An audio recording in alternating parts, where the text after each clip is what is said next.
Hello, and welcome back to the Wise Athletes Podcast with Joe Lavelle and Dr. Glenn Winkle. On today's episode, number 38, we are joined by the one and only Menachem Brodie, the man behind Human Vortex Training and the Strong, Savvy Cyclist and Triathlete podcast. I asked Menachem to join us to get to the bottom of how an older athlete can use strength or resistance training to become healthier, stronger, and more resilient in their endurance sport. Of course, we couldn't cover the entire topic, but we got in a full hour's worth in this episode, and we've scheduled a follow-up with Menachem to finish our conversation. As you probably know, strength training for cyclists has long been a point of contention and of confusion. It used to be that cyclists thought weight training was stupid because lifting weights got you injured, made you tired, used up valuable training time, and added heavy muscles that you didn't need. More recently, strength training has become the next thing, especially for older athletes, but Menachem says the pendulum has swung too far. Listen in as we cover the whys and hows for older athletes using strength training to get stronger in general, get faster on the bike, reduce pain, improve posture, and become more resilient, all without getting injured or wrecking your endurance training plan. All right, let's talk to Menachem. Okay, everybody, welcome to the Wise Athletes Podcast, Menachem. Thanks for having me, guys. Welcome, Menachem. Glad to hear you. Welcome. And Glenn, how are you doing today? I'm doing fantastic. Excellent. Well, Glenn, I think you and me and our entire audience are going to be tickled to have the knowledge that Menachem is going to give us today. I have been following him for a long time. Menachem, as I have mentioned to you, and I'll just repeat, the focus of the Wise Athletes podcast is older athletes and how they can improve their athletic performance today and retain their athletic capability for a long time. I've taken to calling this athletic performance longevity, but everybody else sort of understands it as kind of an intersection between health span and athletic performance. And I am a big believer that strength training is at the heart of this question, and I am certain you're going to help us understand it better. Before we dive into that, from your perspective and knowledge base, it would be useful if you could share with our audience a bit about your background and your area of expertise. Well, depending on which part of my website you look at, it's either 15 years or it's almost a quarter century at this point. There's a bunch of stuff, you build it once and you leave it kind of thing. But I've been involved in the health and fitness field since 1996. And when I say involved, I mean sneaking into the gym, learning things from the local trainers. I remember wearing a class of 96 shirt from my cousin's high school so that I would blend in. I mean, clearly, I'm this little kid in there, but I started writing training programs at a really young age, first for myself, then for my friends. Back in sophomore year of high school, I was already writing training plans for the group of 8 of us who would go to the gym. At the age of 15, I was already competitively powerlifting.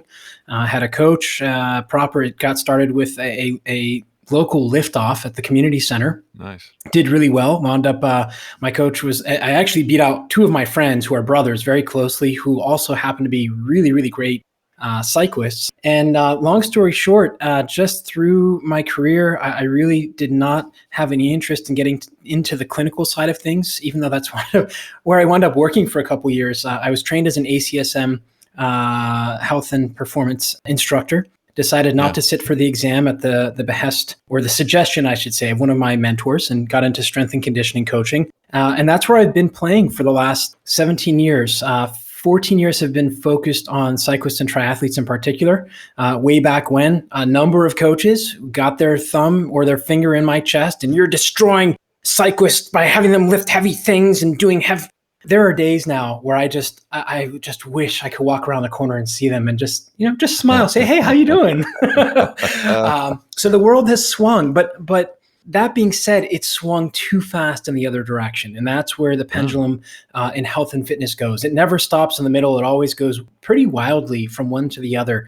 And that's where, athletic performance longevity, as you call it here, is spot on, right? A lot of us have this mentality of strength training means more reps, more weight on the bar, heavier, harder exercises. If you're into social media like Instagram and Facebook, it is an absolute cluster of just, 20-something trainers who have the looks, both face and body, and they're just showing these incredible things. You're like, wow, that's got to be really good for cycling.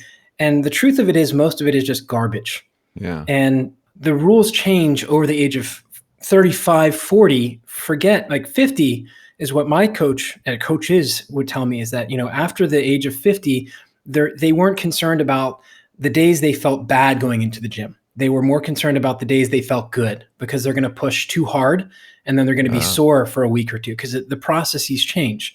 I know that's a little bit off the shoot, but I was exposed to that side of things. And most of the athletes I work with are masters athletes. 43, I think, is the average age. Or no, 43 is a lower age. 56 and a half is the average age. Excuse me. Oh, yeah, that's perfect for us. Yeah. And a lot of people are like, what do you, because there's only so many athletes that you can work with at a high quality level. And the masters athletes I tend to track are like yourself. They're very inquisitive. They want to know the answer. And they also understand, like, the answer in the research or the answer I see in a magazine article may not be the best one for me. I need to really understand the nuances and ask those tough questions, and the ones that seem kind of silly, but actually make the biggest difference. Yeah. Well, awesome.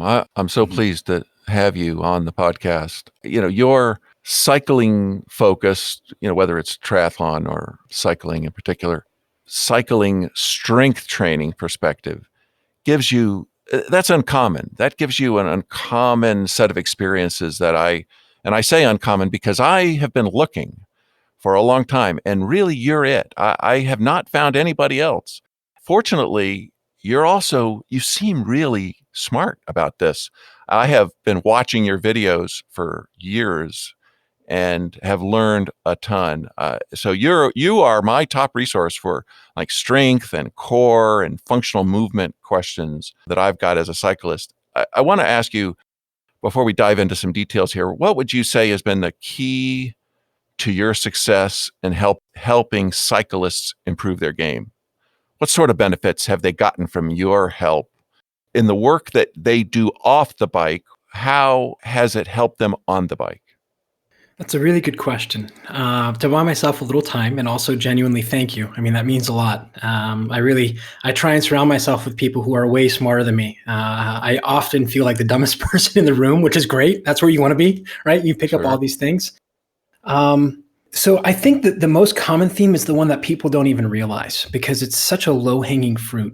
That we often forego it. Although I think you and Glenn and most of the listeners here on the Wise Athletes podcast will all go, yeah, of course I would recognize that. But once you actually have it, it doesn't register, because it seems normal. And that is, I've had a number of individuals come through some of my programs. So last year in Corona, we did a 60-day body weight movement program. And I had already had it in the process of building it. I was going to release in the fall. So we wound up doing beta. We did weekly live calls, video sessions for the whole time, which was great. It created community as well. But the worst for marketing, I just had a phone call with my business coach. So it's the worst for marketing because they felt better. They didn't have pain. Yeah. And this was something I literally, and this isn't a millennial thing, like literally, I literally have to pull teeth to say, do you realize that when we started, you had said that every single day of the week you got up and you had some type of pain. And now for the last 60 days, or not 60 days, 60 days minus about 10 to 14, for the last 48 days, you haven't had any pain. Do you realize that's a big win? And they go, oh, well, maybe. So that, right? And then I've had a couple people since then say, I need to go back on the program because I'm starting to feel my back or my neck again. And that's one of those things that when you do it right, there's nothing sexy about it. There absolutely is nothing sexy about doing strength training right for cyclists and triathletes. And that's where I've kind of found my niche is, if you look at the YouTube channel, it's grown relatively slowly. So there's another coach that I've met. He works out of Texas, great guy, knows his niche audience. He's growing at about 1,000 subscribers a month. And he's just started. I mean, he's just started. He's been doing it for 2.5 years. I've been doing it for about 4, and I'm growing at about 70 a month. And I'm super niche, giving very specific adaptations. And what happens is that a lot of us like to look at strength training in the general masses standpoint. And that's what this other trainer does. Fantastic. I mean, he gets it. I enjoy his videos. on the other side, I look at it and I'm thinking about the average cyclist watching this. I'm like, man, this is going to create a lot of work for me. And I don't want a lot of work. I want to avoid these kinds of things because when we're in our sport of cycling, we have highly repetitive movements. And that's the first place most people go for strength training is, I got to do lunges. I've got to do leg press.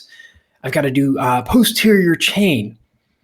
These are all fantastic pieces, but they need to be done in coordination with a lot of other things, mostly upper body and rotary stability work. And rotary stability is just your ability to lock your ribcage and pelvis together to resist them twisting away from one another, which for most athletes that have been riding for 2 or 3 years over the riding age of 3, we have, when we climb or we get tired, the hips go one way, the shoulders go the other way. If we took away the bike with a Premiere Pro or some type of fancy software, and we just put the Chiquita banana hat on you, and it would look like you're dancing the Chiquita banana or the hulu, right? And we don't think about that as being a win.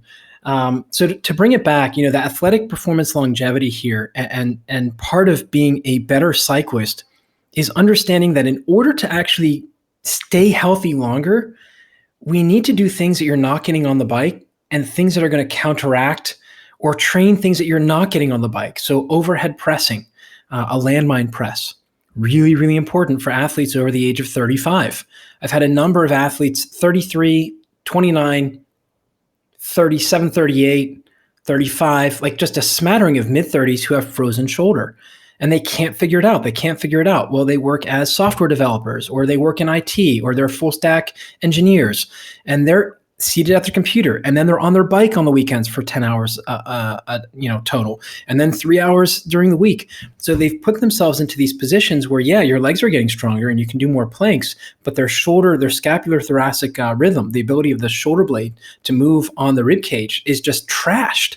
I'm kind of going down a rabbit hole and kind of getting into the details, but that's kind of where we need to be and where the niche strength training comes. And the thing is, right now, endurance athletes are drinking out of a fire hose when it comes to strength training, because we've gone from light weights, high reps, to heavy weights and low reps. And we went from endurance sets to lift heavy stuff. And while I love the individual in particular who's proliferated that and really been at the forefront, there's a couple steps that we're missing that are really important before you start lifting heavy stuff.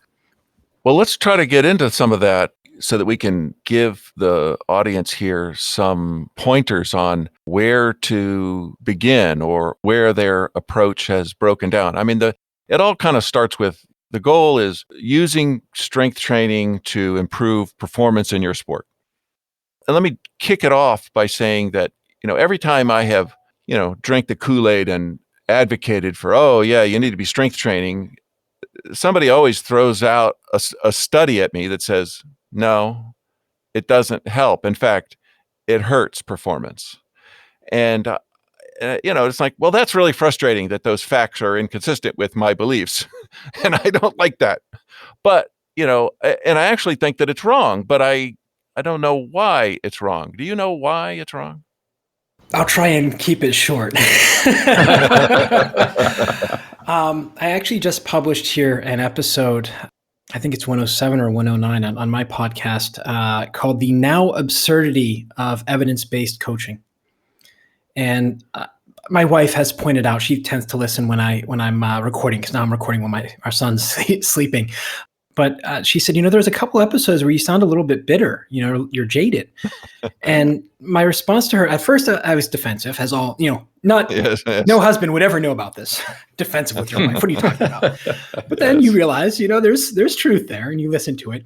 And it wasn't that I'm bitter or jaded. It's that these are mistakes that a lot of people are making that are causing easily preventable injuries and loss of health. And when I say loss of health, we're talking quality of life, back pain. Glenn had mentioned before the flexibility and strength and the hamstring issues before we hit record here. So these are types of things that if you learn to dissect and really read the research articles and understand what they're saying and in the context that they're being taken, you can see really big information coming to you. And it's not the stuff that's thrown at you. It's not the soft pitch down the middle of the plate that says, strength training in cyclists for 6 weeks with heavy weights saw an increase in time to fatigue by blah, blah, blah. That's great. That's nice. Alan Lim also was on my podcast, and we talked about this. And essentially, he had a great line. It was something along the lines of evidence-based coaches are now using research as a black or white, I think was the essence. It's yes or no. It's binary. It's yes or no. And that's not how it works at all. So for those of you listeners here on the Wise Athletes podcast, I'd strongly recommend picking up a book called How to Lie with Statistics. It was written back in the 1950s, 1960s. Glenn's laughing because I've got a copy. Yeah. And when you read that and you start to really understand, and that was referred to me by a client of mine who is a statistician. She's a professor at WVU and Pitt. How she straddles those two lines and deals with the fanship, I have no idea, but she does it. Because early in my coaching career, I was very, very research-based. And my mentors and my coaches were so patient with me, man. You know, Doc used to just roll his eyes like, what research article are you going to tell me now? In his gruff voice. And essentially, I went through and very fortunate to have people, and Sarah was very much a tough hitter. She's like, show me the research article. No, print it out for me, and I'll read through it.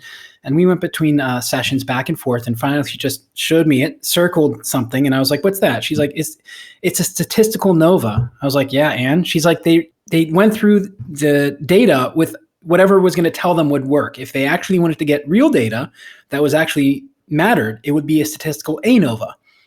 And I was fresh out of college at the time, so my eyes were like, holy crap. And it was that's what a lot of people are missing with research is, number one, is they are going to tailor the conclusions to what they find with the study, not what the original question was. So it needs to be significant. But even more so before that, we have to think about, one, what are the researchers studying? And there won't be money there unless somebody's interested, and it needs to be somebody who is either a cyclist usually, or is a strength training athlete who got into cycling, or their head of a department is a cyclist and is interested in putting the money into that. And on top of that, it's how they're executing the research. Most research is done on 18 to 25-year-old males because they're college age and they're plentiful and they want to make $20 so they can buy pizza and beer that weekend. Although I've seen the beer prices. I don't know if they can afford both anymore. Like maybe you get one beer and a slice of pizza. So, you know, Dr. Stacy Sims has talked about the research bias towards men. But aside from that, when they look at the research, you have to remember they've got to find something that they can easily, relatively control. So, of course, it's going to be something that's very, very small. It's going to be very, very set. And that's just not how we work. To bring it into the performance side of things, strength for strength's sake doesn't do crap for you. It doesn't do diddly. It doesn't. The weight on the bar does not matter. Miguel Aragoncillo would be a great guest for you. I'll introduce you guys when we're done here. He's my coach for strength training. And essentially what we're looking at is how you perform something matters more than the weight on the bar. And that was my next step in my evolution. My original coach passed. I went about 5 years without a coach at all. I wanted to tinker with some stuff and try some stuff, which was fantastic because I really made a lot of mess ups and figured a lot of stuff out on myself as opposed to my athletes, which was nice. But when I found Miguel, it was really I guess you could call it a metamorphosis where he took me so far forward from where I was, and he just connected a bunch of different dots that I had. And I'm like, how the hell do these things tie together? And he's like, there we go. And what it was is Thomas Myers has a book called Anatomy Trains. And this was something that was introduced to me back in 2003. There's a muscle activation technique specialist out of Pittsburgh named Joe D'Antonis. Fantastic, brilliant guy.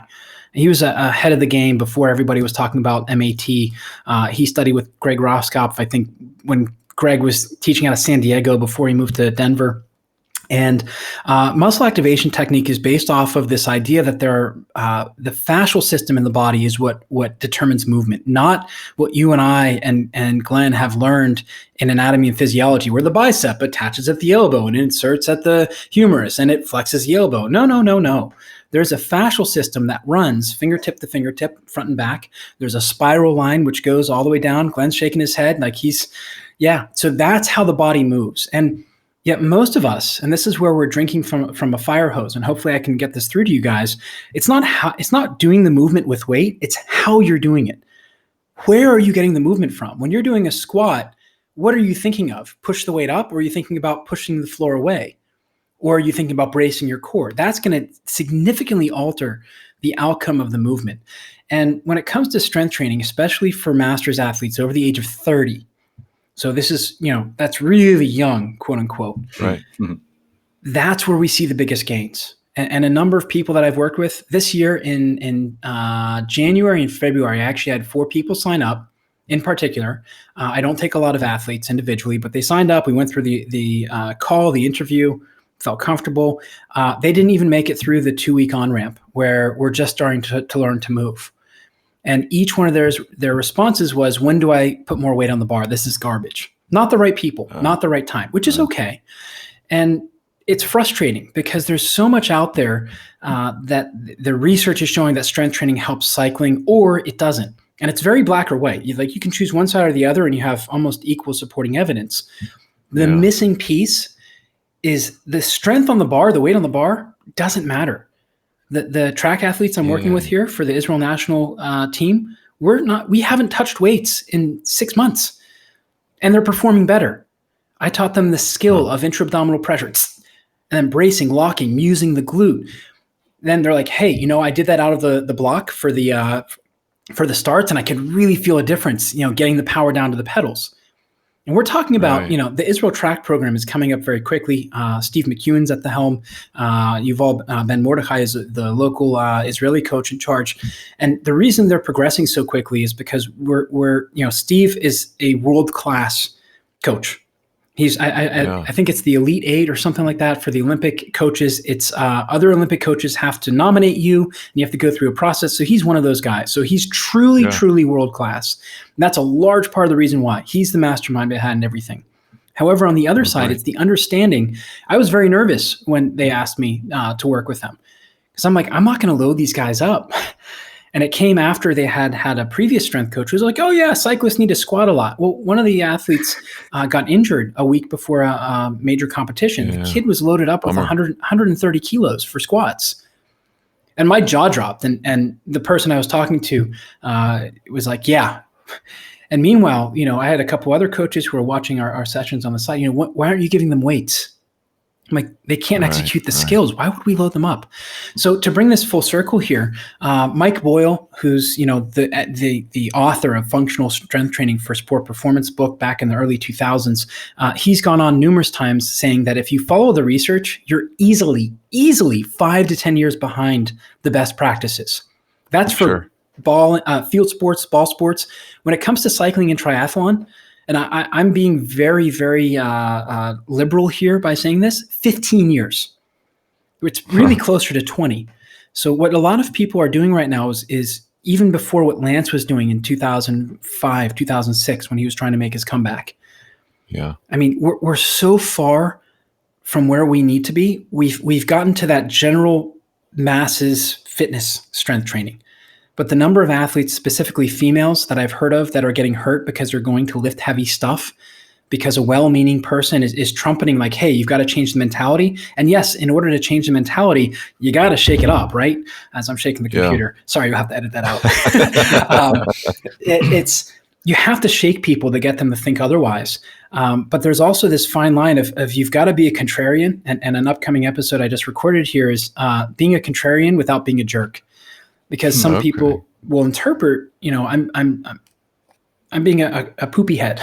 Like, why are you talking like that? Why are you saying things that are so mean? We've got too far one way, and we've got to bring it back a little bit. Well, so let's go back. If I can try to summarize this, the point you have made, which really resonates with me, is that we're talking skills.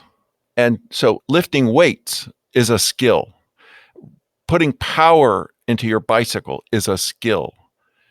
The problem seems to be that learning the skill of lifting heavy weight does not really help you much with the skill of putting power into your bicycle.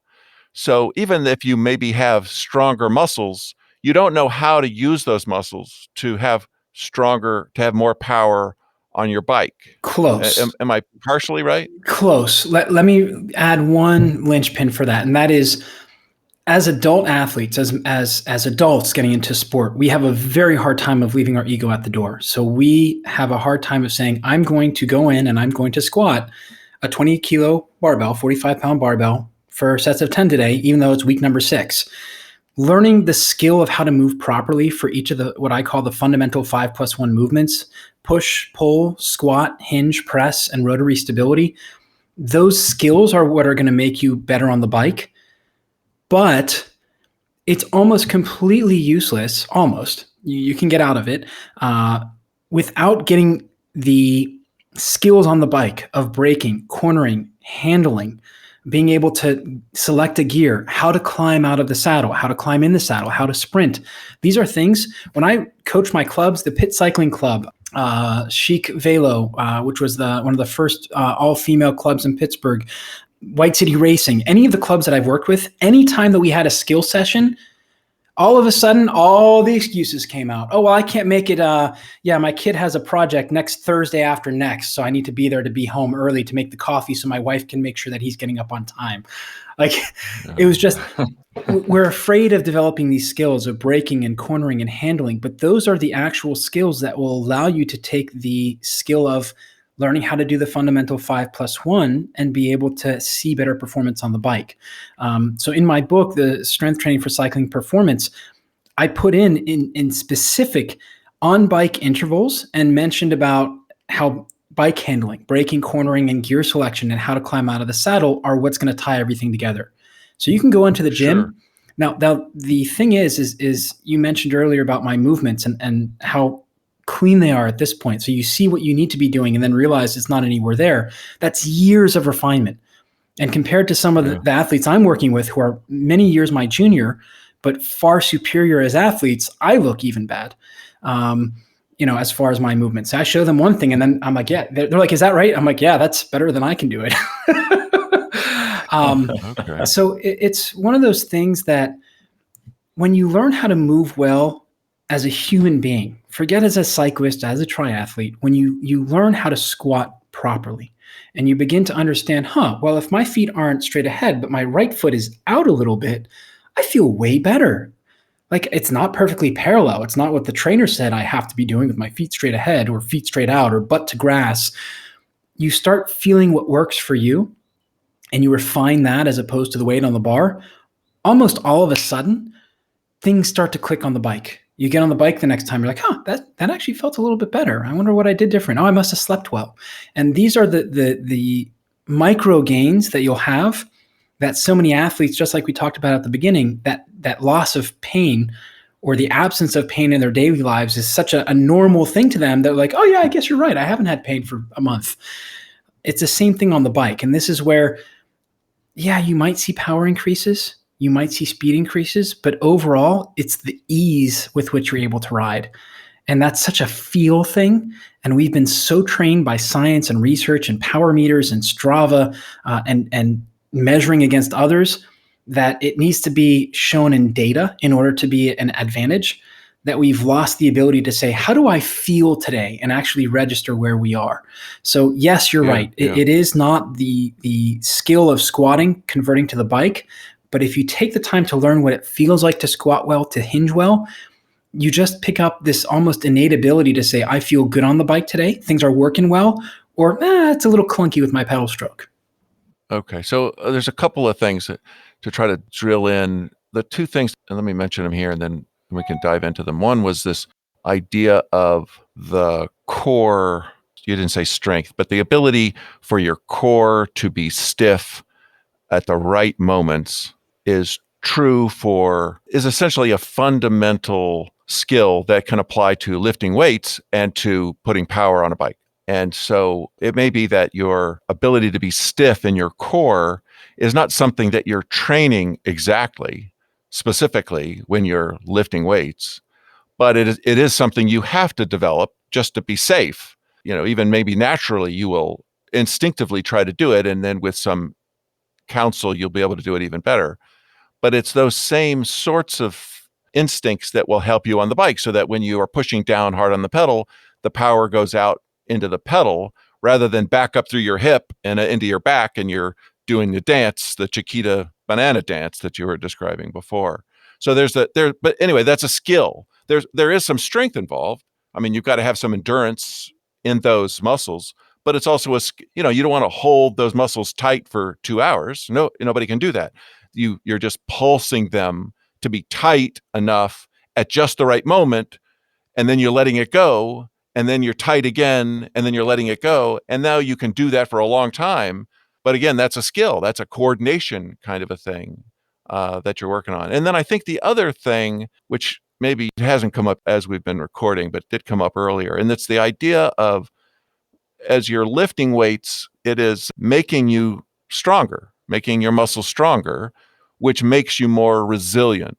So you can recover better in whatever you're doing, whether you're over time, you're recovering better from lifting weights, you're also recovering better from using the same muscles riding your bicycle.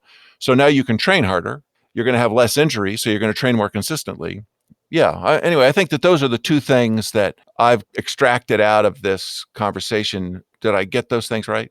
Yeah, and you actually bring up 3 other points that we can, well, 5, but let's start with the first 3. And we can, I'm going to try and keep this.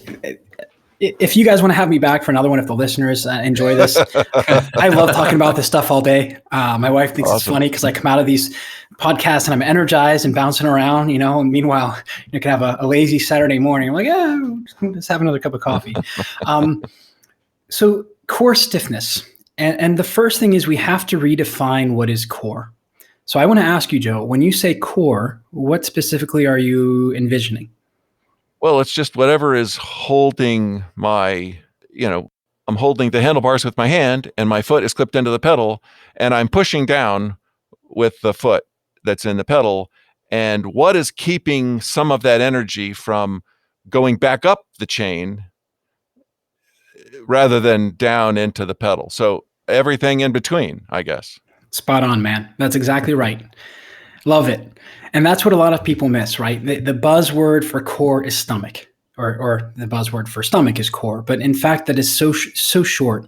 And this is kind of where, I had my own back injury when I was 19. I was an idiot. I didn't listen to my coach who said, don't draw your belly button into your stomach when you're doing squats. But I read a research article. I'm not kidding. I read a research article. Doc was not there. He sent me my workout, and during my warm-up set with 135 on the bar, which was nothing for me at the time, tingling, and that was it. I'm pretty sure I saw Dr. McGill, who's become a mentor and a bit of a friend over the years, a decade and a half or so. And essentially, after one of his presentations, he had people come up, ask questions, and usually it's, I have such and such pain. And I just walked up to him, and he said, "Oh, disc herniation, end plate fracture, da da da da." And I must have gone white because he's like, "Oh, that wasn't your question." No, I actually had another question. Anyhow, what I learned way back then is that the muscles of the core, it's everything in the body, exactly what you described.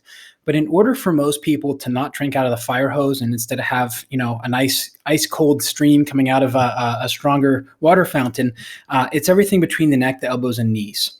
Because if we look at it as just the stomach, the muscles of the stomach don't have an agonist and antagonist. The muscles of the midriff, they're not there. They all work together to deflect forces around the spine. So you hit on another thing, which was absolutely brilliant here. And wherever you picked it up, it is fantastic. And that is the strength that we need for cycling is not a push one motion to overcome a force. It's this pulsing. And that's one of the reasons why I absolutely love the kettlebell for cyclists. And I've been pushing kettlebells since maybe 2007, 2008. I was a little bit later in those. I started with it just before CrossFit started to get popular. I happened upon it because of my back injury. Physical therapist knew about it, found one for me online. I think at the time it was like $85 for a 15-pound kettlebell, which nowadays they're $15. Well, Corona prices, I think it was like 150. But that pulsing is really what we're looking for. And that's in the book. We're going through and revising it right now. It will be released in October 8th, I think is the date we have. But essentially, I talk about the different types of strength. And when I put that for the first book, even the first editor, who was a little bit younger in his editing career, was like, that's too much information. People are not, like, the book's already 400 pages. They're not going to connect with this. Like, you just got to make it the basic ones. And that's what a lot of cyclists are missing, is that in order for us to perform on the bike, and that's where that movement skill is so important. So like going back to the track cyclist and talking about that pulsing, that shielded breath. And I've got a video up on YouTube I'll send you the link to. That skill of being able to do that, or the McGill curl up done properly, is where the vast majority of your performance gains on the bike are going to come. It's from 3 to 5 exercises. It's not squats. It's not lunges. It's not hinging. It's not deadlifts. It's being able to coordinate things to get movement from the shoulder and hip. And that ties into the next thing. And that is, I don't remember your exact verbiage here, but you mentioned something about stiffness. And the terminology that Dr. McGill had that's always stuck with me was, force creates motion, but stiffness controls motion.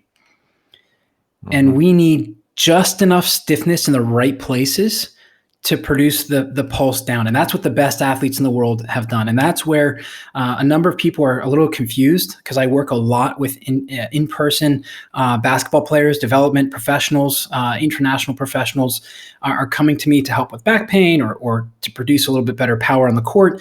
Like, how the hell does cycling and triathlon transfer to basketball? I can understand jumping and running, but how does that go? And it's all stiffness and force control. That's all it is. It's that simple. So when you're talking about pulsing on the bike, it's the ability to produce just enough tension to get that pulse and relax. When it comes to muscle strength and resiliency, and that's the second half of this, the fourth and fifth point, that's piggybacking off of what we just talked about, that ability to have a true core. So everything between the neck, the elbows, and the knees is working properly, producing force, but also producing stiffness in the right places in the right amounts to allow you to express strength from the muscles.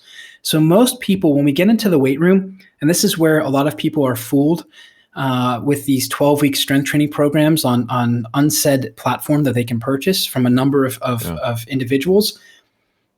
As a beginner strength training athlete, you can have 30 years on the bike. I know a couple guys, 30, 35 years on the bike, incredible cyclists.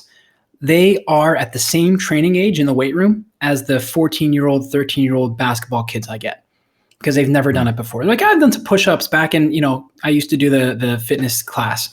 And when they come to it with the right mentality, which surprisingly is most of them, at that point, they've messed up enough times to realize new mind, beginner mind, or what is the Zen quote? I forget what it is. Something mind, beginner mind, Zen mind, beginner mind. They come to it with the attitude of being completely new and a student.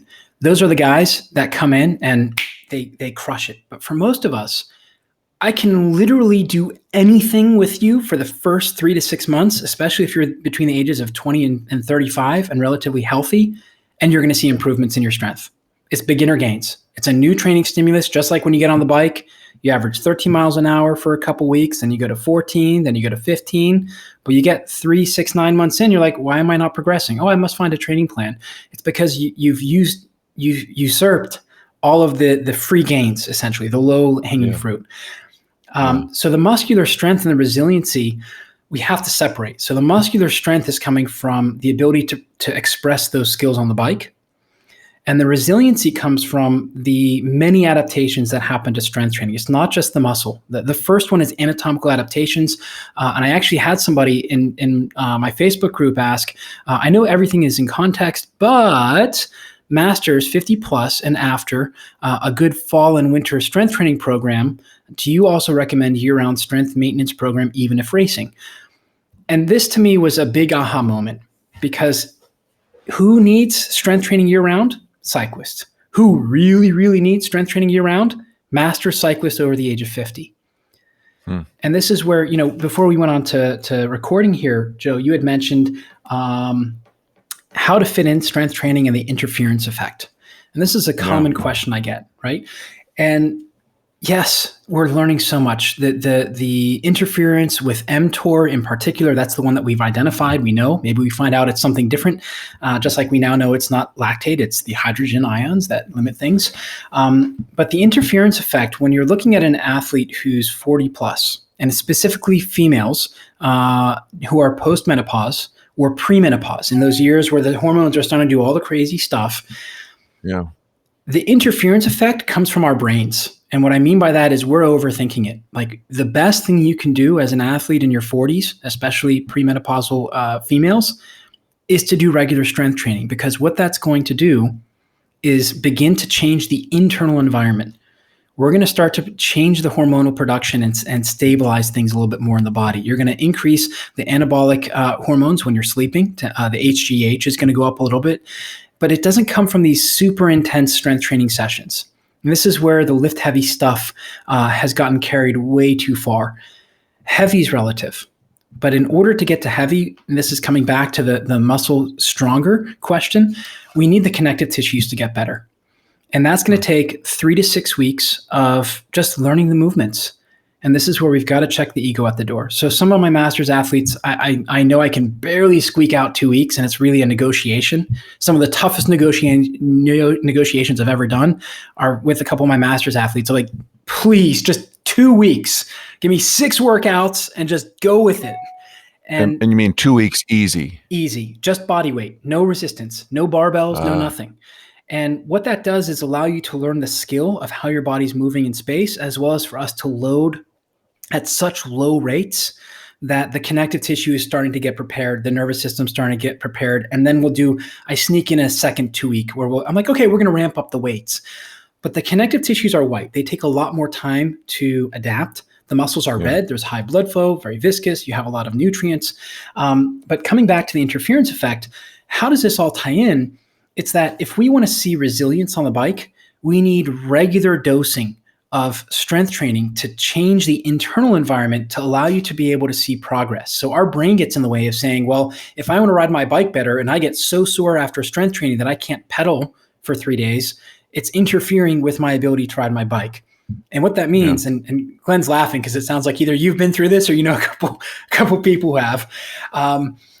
And I love that you find this entertaining, because a lot of people are like, no, that's not me. And they get upset that I'm saying this. And really, this is for your best, in that if you do 3 days a week of 20 minutes of strength training where you're lifting something that's an RPE of 5, 6, or 7. So it's a medium plus. You're not going to failure. You're not super sore the next day. In fact, you're leaving the gym saying, yeah, I could do another round or two of each of the exercises. Perfect. We've got exactly what we need done. So how we fit it in and allowing you to see the muscles get stronger is really 2 to 3 days a week, spaced at least 24 to 36 hours apart, and we're not lifting to get sore.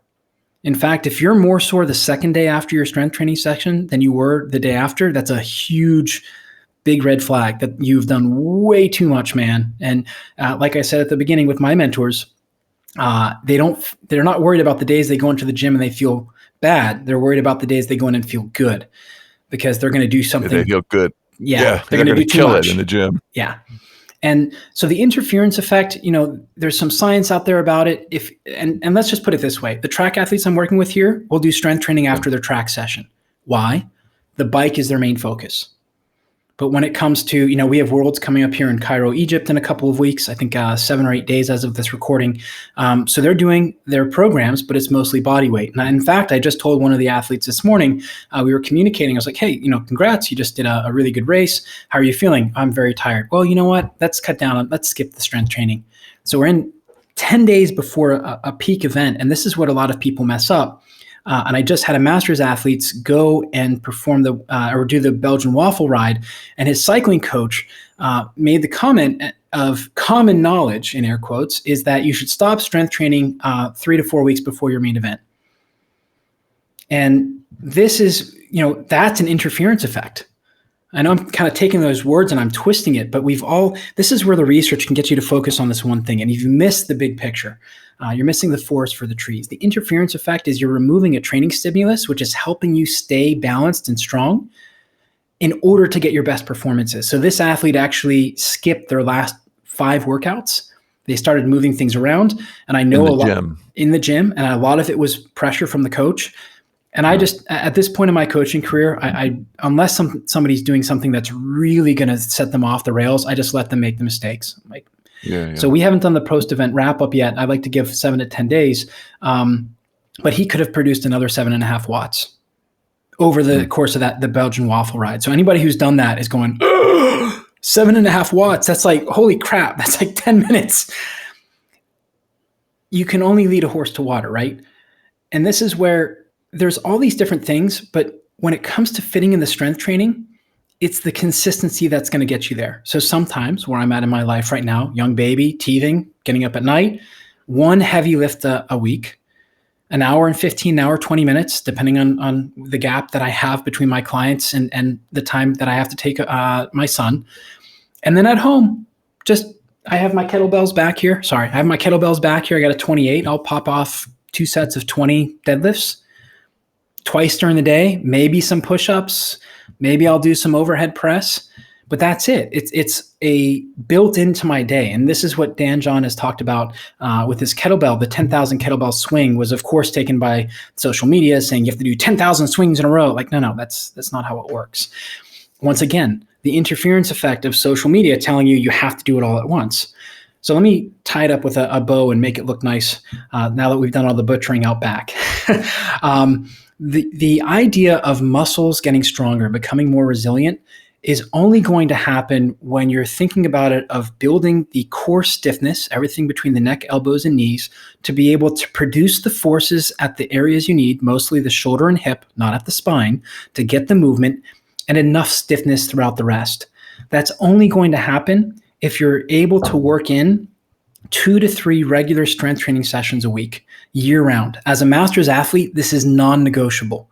Exceptions being family vacation. You're going to do a week-long stage race or event. That's just like a professional rider. Like if you're going to go and you're going to do a 6-day race, like the Rocky Mountain stage race, which hopefully will happen next year. Yeah, we're not going to do strength training, but after each event, each day, we're going to do a little bit of breath work. We're going to target 1 to 2 trouble areas that we know if we keep them moving well, you're going to perform well. And maybe in the mornings, we'll do a very quick set of a variation of the McGill Big 3. But the interference that most of us have isn't from strength versus cardiovascular. I would say during base period, do what's best for you. If you like strength training first and then getting on the bike, great, do that. If you feel like getting off the bike and then doing the strength training works for you, great, do that as well. But know that the weights are going to be totally by feel, not by the numbers written on some Excel file or program somewhere. Yeah. So you said 2 or 3 days a week. I think you said like 20, 30 minutes, and you leave with plenty of juice in the tank. It's like, I could have done a lot more, but I'm specifically not doing a lot more.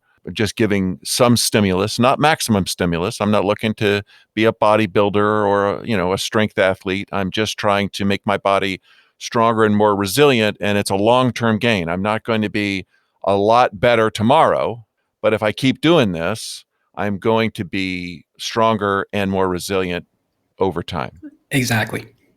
All right. So a minimum effective dose kind of an idea. Exactly. And the RPE of 5, 6, or 7, especially over the age of 40, if you haven't been a strength training athlete before in the last 10 years, because a lot of guys lifted in college, but then they don't for 10 years. So 5, 6, or 7. So you want to leave with what's called reps in reserve. Usually you should have about 3 repetitions where it's just starting to get hard. Your technique is still good. You do another one, and then you're done with your set, and you say, I could do another 3 that feel heavy, but with great technique. That's your RPE of 7. Okay. And you never get to where you're losing your form just to get another rep. No. Asterisk. Exception being maximum strength. So there's different stages through the year. So we're doing a very focused, like we can go really deep on this, but in short, there's 5 stages throughout the strength training year, 4 of which all of us should go through. The max strength stage usually coincides in the Northern Hemisphere with late build. So we're talking May and June. When most people are cutting out their strength training, it is exactly when you should be doing strength training if you've been doing it year round. So at that time, if you think about it, where you normally are, Joe, in May and June, you're usually like, I don't want to be in the gym. I want to be on my bike. Like, it's nice outside. Right. I've been locked inside. That's when we do a dynamic warm up. We do our a little bit of foam rolling maybe before that, our breath exercise, which takes us about 15 minutes all in all. And then we get into 3 or 4 exercises, and we do heavy weights where it'd be an RPE of 8 or 9. You do 2 or 3 with proper rest. You're in and out of the gym in 30 minutes. That's 1 day a week. And then the other day is exactly what we talked about. So there is a time, but there's so many details. Like, I'm trying to keep it just pointed for today so that the listeners aren't like, wow, I have no, it's a fire hose. Oh my God. Yeah. And there's no doubt that if we could get on your schedule, we'd like to get you back on here. There's only so much we can cover here in this one session. I did want to ask you one more sort of follow up on that, and then let's touch on the question that Glenn had. You just mentioned lift heavy. All right. So that implies that that's different from lifting but not heavy. And earlier you had mentioned body weight exercises. And then there's all kinds of things that people find in the gym, and maybe they even like, yoga, or what I've done a lot of is body weight stuff. And so where does body weight or really lightweight fit into the scheme of things versus heavy weights? Absolutely fantastic question. I did a podcast episode on this, RTRX and bodyweight exercises, actual strength training. The real answer is always going to be it depends. So there's 3 primary mechanisms for muscular hypertrophy. There's mechanical overload, which is heavy weight. We have metabolic stress, and then we have time under tension. So when it comes to bodyweight exercises, for many of us, especially those master athletes, and I include myself in this category right now with where I am building back after a hiatus due to injuries and Corona and baby, bodyweight is enough, or it can be enough for a set amount of time. We have to make that differentiation for a set amount of time. This is where developing the skill through your own body weight is so absolutely instrumental. So push-ups, yes. Planks, sure. Are they the best tools? Not necessarily. But if you don't have access to a gym, you are intimidated by the gym atmosphere, or you're uncertain, let's start with body weight. So I have a couple really junior cyclists, 12, 13 years old.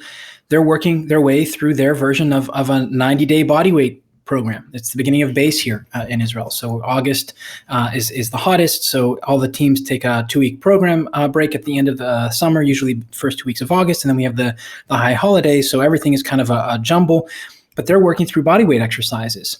However, the returns from those bodyweight exercises are going to taper off at some point. Now, there are some really great resources out there.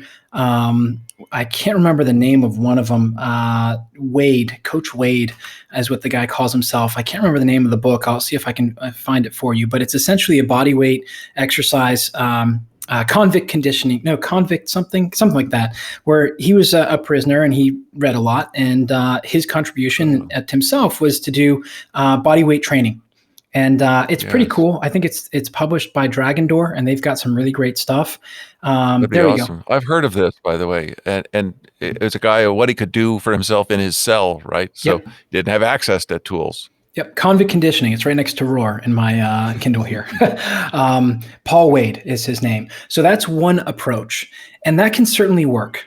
However, my suggestion to those athletes over the age of 40 is we've all heard about low testosterone and all this other stuff. A lot of that is marketing. A lot of it is also because of our society and how we treat stress and how much we sit.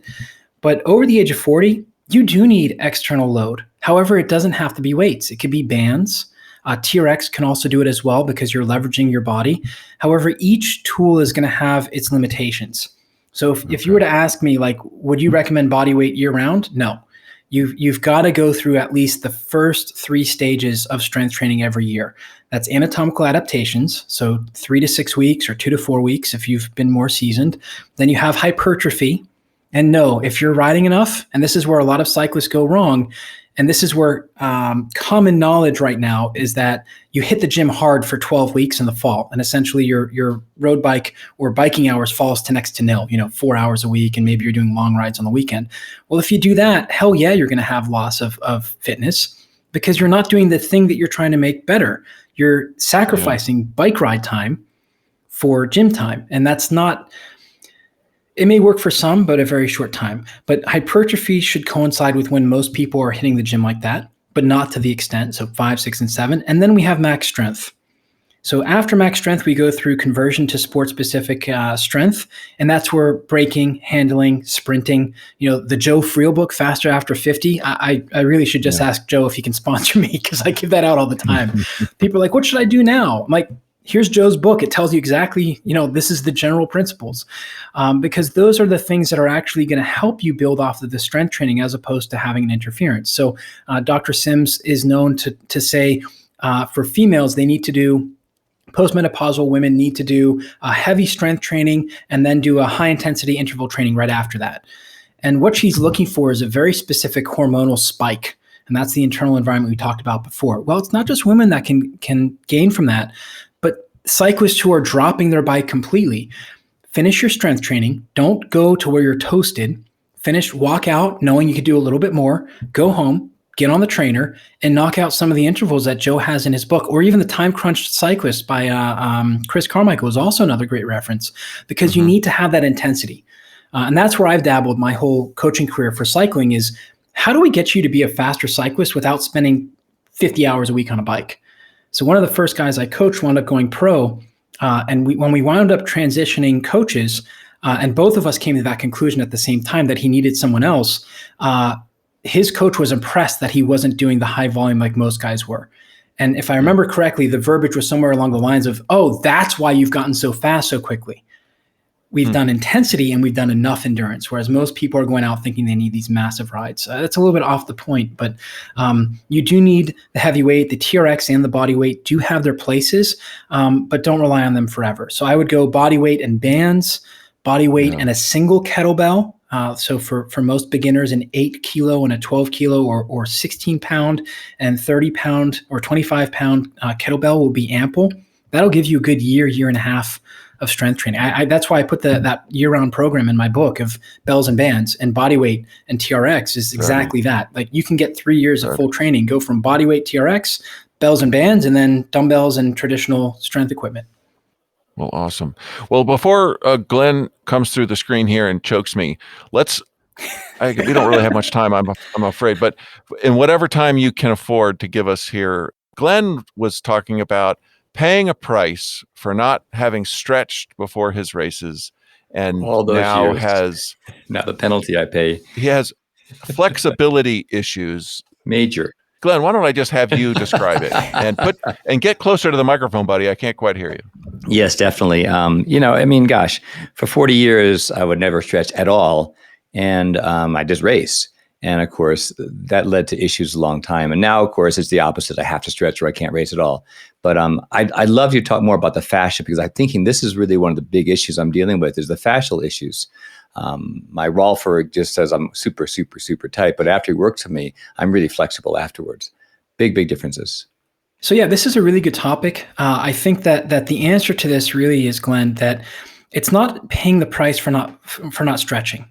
What's happening is, and this is why one of the reasons a lot of masters athletes over the age of 35 see a lot of overuse injuries occur around that 40 to 45 age group, is because you're essentially reaping the seeds that you sowed before. And what I mean by that is our poor posture. As you were asking your question, I was actually rolling up my towel because my back gets cranky after I sit for too long.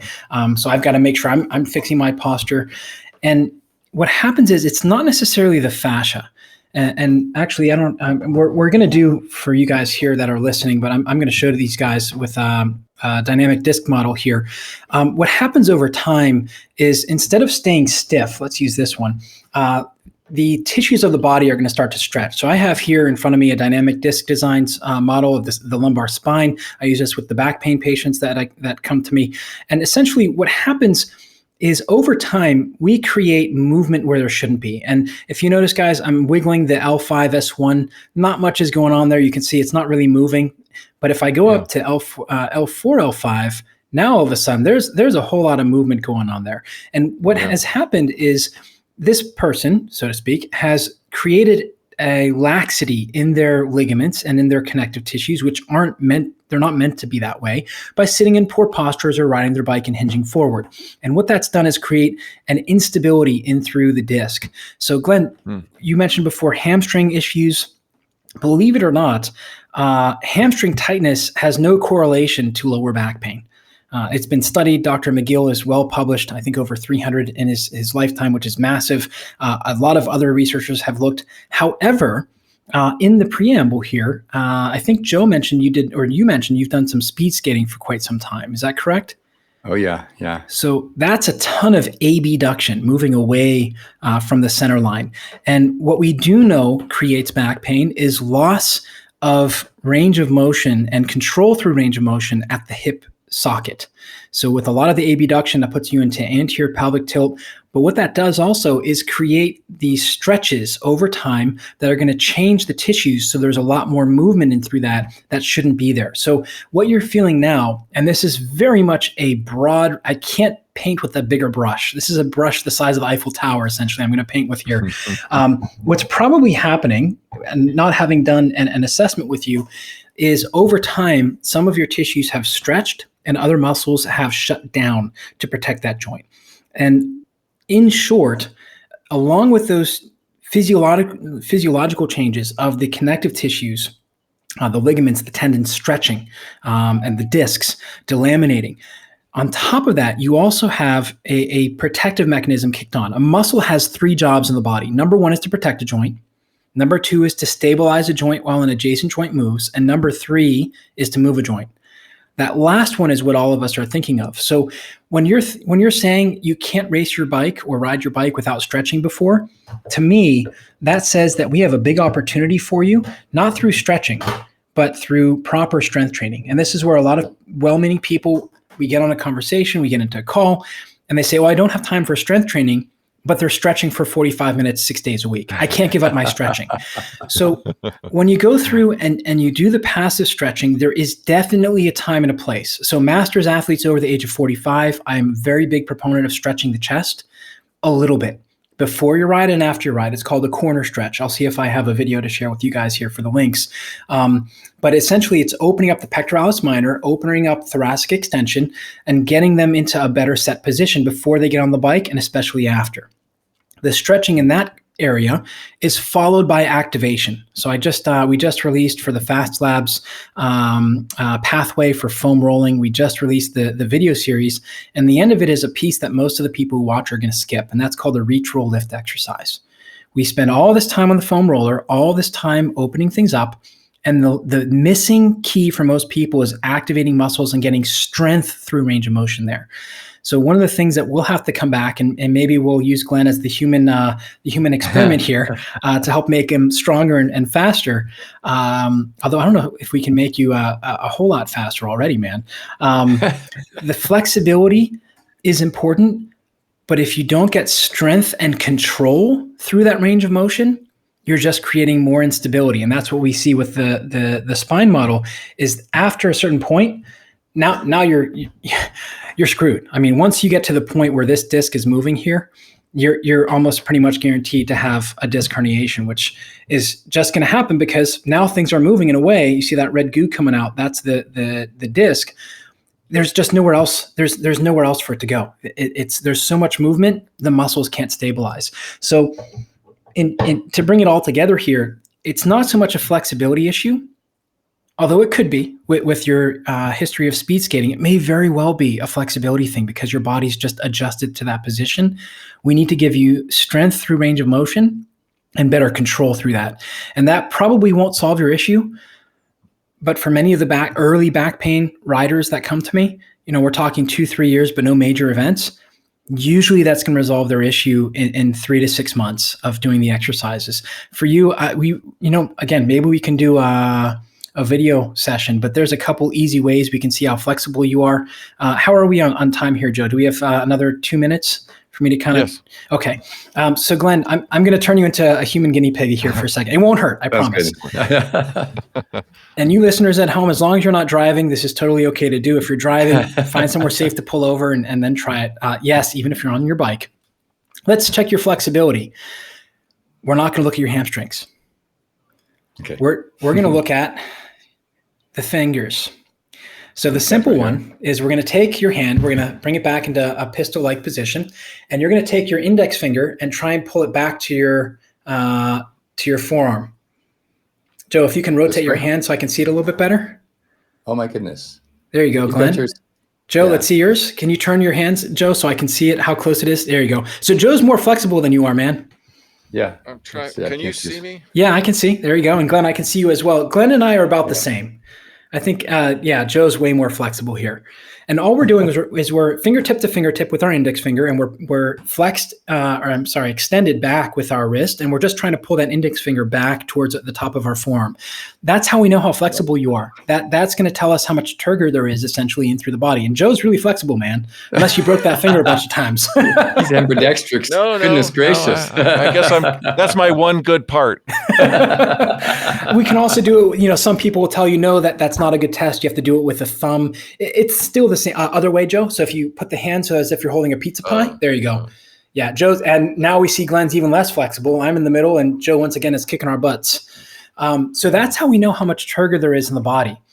Just like, do you guys remember the guys back in college or high school that you'd sit there and they're sitting there with their leg? They're sitting there balancing their leg, and you're like, can you please stop that? Those are the guys who are the natural sprinters. They're not going to be very flexible. So just to close this with a little parable, Dr. McGill in one of his presentations talked about this high jumper, a guy that shows up in the halftime shows for the NBA and does these really outrageous dunks. Well, he had a very slight injury. I don't remember exactly what it was, but someone gave him some really bad advice. And that was, if you want to avoid back pain later, you need to stretch your hamstrings. Well, this guy went and stretched his hamstrings and wound up with major issues. So he wound up at Stu's doorstep before Stu is well known, or as known as he is. And Stu did a full assessment. He didn't just shoot off the cuff, and essentially said, stop stretching your hamstrings. You're taking away your gift and your protective mechanism. Those muscles are no longer springy as they need to be for you and your system. Sure, stretching hamstrings may be good for someone who's much more flexible and has a reason to, but you're just creating pain. And this is where a lot of cyclists are as well. And I want to bring back up, and we'll close here with that Chiquita banana, picture, because that's really what a lot of us look like as we're climbing, or as we're riding in a hard effort. You see the shoulders go to one side and the hips go to the other, and they twist. Back in the Giro d'Italia, back in 2018, in one of the spring races, that Nibali won in Italy. I can't remember the name of it. I'm a horrible cycling coach, forgetting the name of it. There was an attack with 5 kilometers left that Nibali went. He wound up winning the race. And many of you are yelling at the microphone or the whatever you're listening to. It's this race, you idiot. Of course, I forget. But he went on attack with one of the Israel Cycling Academy riders. And I was very tuned into that. I had been working with the team a little bit on the administrative side. And I immediately, Nibali and the Israel Cycling Academy rider and one other rider win the break. And within 10 seconds of them showing the motorcycle shot from the back, I said, Vincenzo's going to drop them both. And I was like, our rider's just blown to pieces. I can't remember who it was. And that's exactly what happened. Nibali sat up, looked at both, went to the back, watched both of them, and then just dropped them both. And the announcers are like, how can he do that? He's going to lower his chances. I was like, no, that was totally the right call. The ICA rider, you watch it. If you look for it, you can find it. The video online, it's evident. It's so evident. He's got nothing left. He's bobbing and weaving side to side. The hips are going one way. The shoulders are going the other. And that flexibility that you're creating by stretching after, if you're going to stretch anything, stretch your quadriceps, and that's it. And then do some side planks with the top foot forward and leave everything alone and fire the glutes up maybe. But that flexibility that a lot of riders are doing, where this dogma of doing these long sessions of static stretching after a ride, number one, you're stretching the things that have already been stretched. So Glenn, my question to you would be, after your rides, are you then spending a lot of time stretching your hamstrings with the foot in front of you or up on a fence? Sometimes, if I can't, I have to drive home.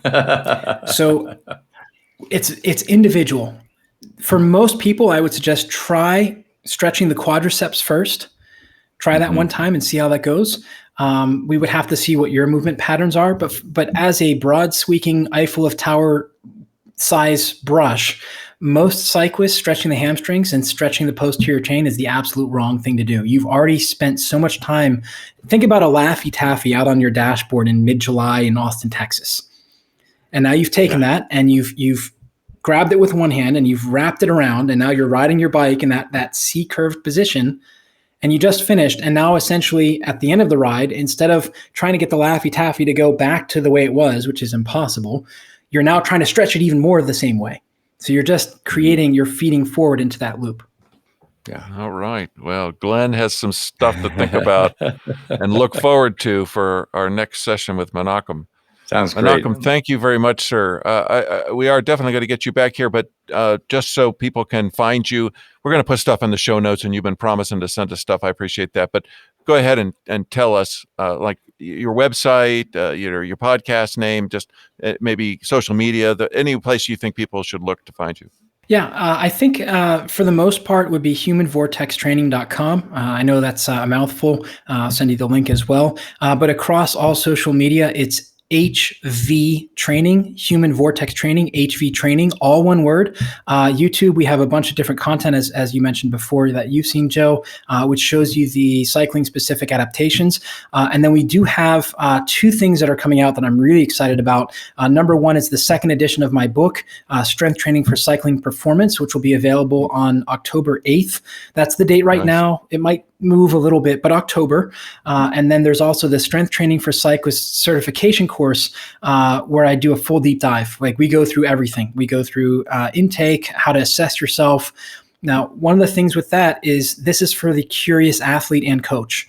And Joe, I'll send you a copy here for you guys. But really what it is, there's no black and white answer. And the great coaches that have come through that course really understand that. And the emails I get from them are like, wow, I'm so impressed. You're not saying, if you see this in the assessment, do this, this, and this, because that's such a big mistake. Like I said with Glenn, I'm painting with broad strokes, but we may do an on-camera assessment next time, a little bit of movements, and I may go, wow, I was wrong. I was so wrong. Glenn, you need to stretch the crap out of your hamstrings. Take that with a grain of salt. But those are the two resources that I'm really excited about. And the course is going to open here. It opens in the fall. I think somewhere around October we'll do, or early November. But tons of great resources. There's a ton of free stuff. The Strong Savvy Cyclist and Triathlete podcast as well. Blog post over on HV Training. And again, Facebook, Instagram. Although I'm not really on Instagram. I just don't have the patience for it. You know, it's such a small... Give me 15 seconds. Yeah, that's all right. Right. All right. Well, that was great. I appreciate that, guys. And you all have a great day. All right. Very good. Thank you so much for listening in to my discussion with Menachem Brodie about how to use strength training to get better at endurance sports. And thanks to Menachem for taking some time to share his expertise. You can find more information about Menachem and how to reach him in the show notes. And if you head over to wiseathletes.com, you can send us a question to address on the podcast, see all of our episodes, subscribe to our podcast, and you can sign up for our newsletter. If you're on social media and enjoyed this episode, please post about it. That'd be a great help. Thanks again.